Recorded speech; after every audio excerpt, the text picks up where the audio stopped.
Afghanistan's culture goes back centuries. 10 years of war have all but destroyed it. Now a nation divided, the one thing most Afghans still share is religion.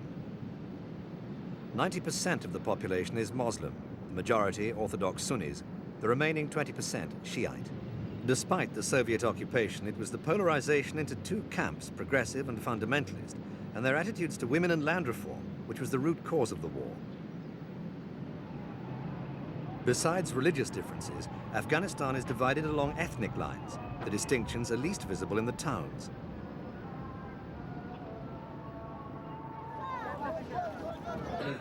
In the capital, Kabul, different groups rub shoulders with little apparent friction.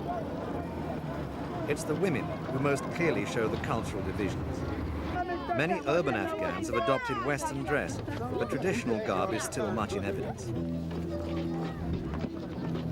There are about 1 million Uzbeks in Afghanistan, but the largest ethnic group is the Pashtuns, followed by the Tajiks.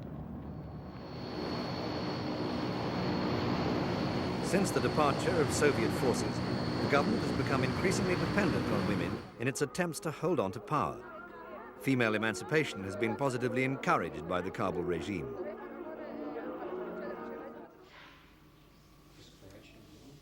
Although thousands of schools were destroyed by the war, the regime has taken a radical view of education, fostering a wide range of subjects.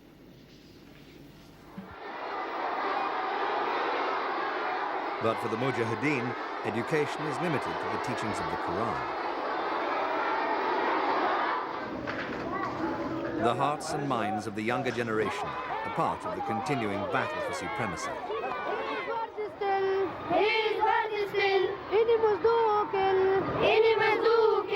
Jihad is our way, jihad is our way, jihad is our way, jihad is our way. These carpets are perhaps the most bizarre illustration of what's happened to Afghanistan.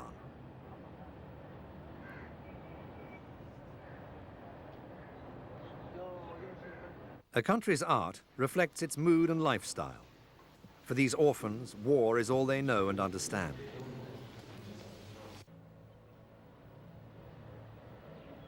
Traditional carpets with their elegant designs are now a rarity.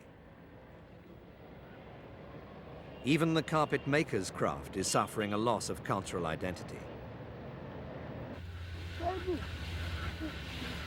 Before the war, some 85% of the population worked in agriculture. As people fled from the fighting, production fell to half pre-war levels.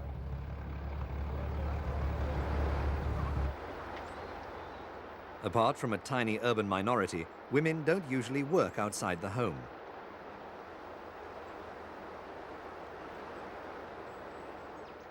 In rural areas, though, they've traditionally shared in work activities, but mainly within close family groups. Practicality prevented them from wearing full purdah. In the overcrowded refugee camps where communities have been thrown together, purdah is now commonplace. The government's land reforms and women's literacy campaign, which led to the war, in turn resulted in 5 million Afghans leaving their country.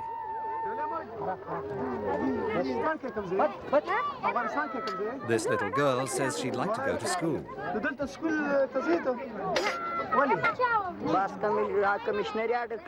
But while traditional attitudes towards women prevail, their education will be considered unnecessary. Meanwhile, the war has left more than 700,000 widows and orphans. Uprooted from their communities, they have to learn to support themselves economically. The few organizations that exist to help them insist on Iranian-style dress. Surveys indicate that about 40% of men and a mere 3% of women are literate. One of Afghanistan's biggest problems is convincing all sections of the population that education doesn't necessarily threaten the structure of their society. Used wisely, it can be a tool to actively preserve and promote the country's cultural heritage.